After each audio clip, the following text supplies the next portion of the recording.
Went out for a casual night with friends just days after welcoming his newborn daughter, but he never made it home. Callum Simpson was 24 years old. He grew up in Glenrothes, Fife, and everyone who knew him described him the same way as funny, kind, the life and soul of any room. 2015, when he was 18, he met 17-year-old Bobby Cohen at a party, and it was an instant whirlwind romance. They moved in together, they built a life together, and they started a family. Bobby had a daughter from a previous relationship who Callum loved like his own, and they went on to then have a son who arrived in 2016, followed by their daughter in 2018, and then in October 2021 they had another baby girl just 11 days before this tragedy struck. On the evening of the 2nd of November 2021, Callum went out.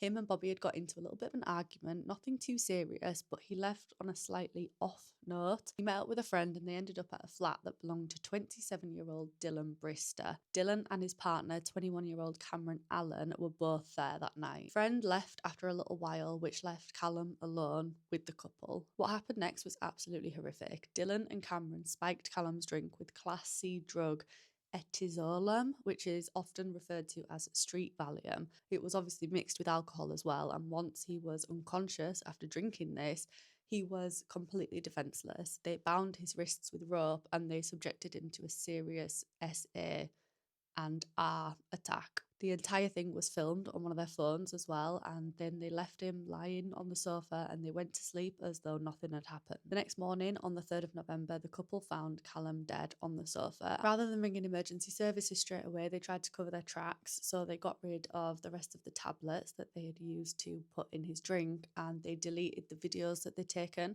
They finally then called for help at around 12 p.m, and it was confirmed that Callum's cause of death was fatal intoxication from the mix of the drugs and the alcohol. The police arrested Dylan and Cameron the next day, and both men were found guilty of rape, SA, and murder, and they were each sentenced to life in prison.